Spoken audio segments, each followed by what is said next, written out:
किसान भाइयों नमस्कार। मैं अमोद कुमार, अपना चैनल जुपिटर एग्री में आपका स्वागत है। मैं अभी बात करूंगा कि अभी खीरा, कद्दू और हरी सब्जी, बैगन, मिर्च, अभी जो भी किसान सब्जी का खेती कर रहे हैं तो उसी खेती से रिलेटेड मैं अभी बात करूंगा। क्योंकि अभी किसान भाई देखें कि 2 दिन लगातार बारिश हुआ और बारिश के बाद फसलों में जो बीमारियां आ रही है तो उसी बीमारी पे मैं बात करूंगा।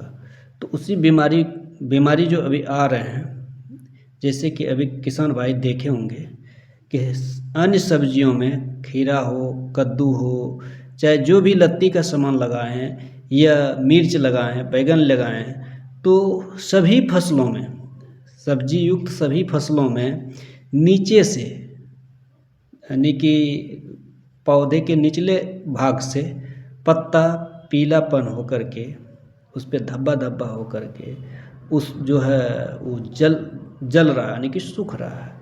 तो बहुत लोग अलग अलग जगह पे इसको अलग अलग नाम से जानते हैं। कहीं इसको झरका बोलता है, कहीं इसको पीलापन बोलता है, कहीं इसको जलने की बीमारी बोलता है। तो अलग अलग जगहों पर अलग अलग नाम से इसको बोला जाता है। बेसिकली ये प्रॉब्लम आता क्यों है और ये प्रॉब्लम कब कब आता है, इसके विषय में किसान भाई जानकारी प्राप्त करें।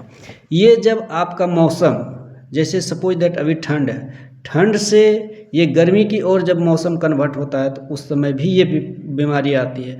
यह अचानक धूप है और वर्षा हो गया, लगातार 1 दिन 2 दिन वर्षा हुआ और वर्षा होने के बाद फिर लगले धूप अगर यदि निकल जाता है तो तेज धूप निकलने के बीच में इसी में ये फंगस फैलता है और उसी समय ये लक्षण दिखाई देने लगता है। साथ में दूसरा लक्षण क्या आपको दिखाई अभी देते होंगे कि जो फूल पे है, जो सब्जी या खीरा या कद्दू या आप बोल सकते हैं बैगन या मिर्च फूल के स्टेज में है, फूटिंग स्टेज में है, फल उसमें आ रहा है, तो वैसे में अभी आपको देखने को मिलेगा जो छोटा छोटा फल है वो बत्ती जो है, फूल जो है और फल जो है वो सड़ के गिर जाता है, यानी कि गलन टाइप का हो करके वो जो है लत्ती से या पेड़ से टूट के गिर जाता है।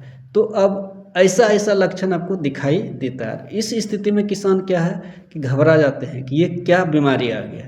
तो इसमें घबराने की ज़रूरत नहीं है। ये मौसम परिवर्तन में ऐसा चीज़ देखने को आपको मिलेगा और इसका अगर यदि किसान तुरंत इसका एक्टिव रहेंगे तो ये आपको नुकसान होने से 100% रुक भी जाएगा।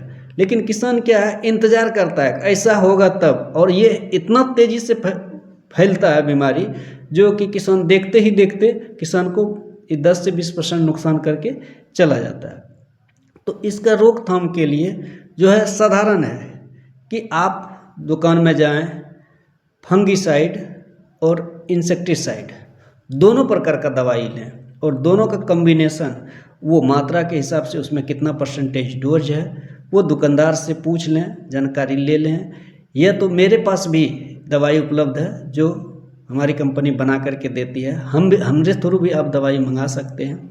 तो इसमें दोनों कॉम्बिनेशन को मिला करके और आप स्प्रे करते हैं तो ये प्रॉब्लम आपका दूर हो जाता है। एक बार फिर दवाई का नाम आप याद रख लें, नाम तो मैं नहीं बता पाऊँगा, अलग अलग कंपनी का अलग अलग दवाइयाँ हैं, चूँकि मैं अपने कंपनी का ही बता सकता हूँ। साथ में अलग अलग कंपनियां, बहुत सारा मार्केट में कंपनियां अलग अलग फंगिसाइड बनाता है, तो उसका ब्रांड नाम तो उतना मैं नहीं बता पाऊँगा, क्योंकि उसमें जो है आप फंगिसाइड इंसेक्टिसाइड दोनों को कॉम्बिनेशन मिक्स करके अगर यदि आप स्प्रे करते हैं और जस्ट स्प्रे के फंगिसाइड और इंसेक्टिसाइड के मिश्रण का स्प्रे के 24 घंटे के बाद आप उसमें कोई यानी कि प्रोटीन्स युक्त दवाई का इस्तेमाल या ह्यूमिक एसिड, फोलिक एसिड का मात्रा हल्का मिला करके आप स्प्रे करेंगे तो वो लत्ती बिल्कुल जो है सॉलिड सही हो जाएंगे और उसमें फल बतिया सब चीज़ सब सुधार हो जाएगा। तो हमारे चैनल को सब्सक्राइब करें और शेयर करें, लाइक कमेंट्स ज़रूर करें। धन्यवाद।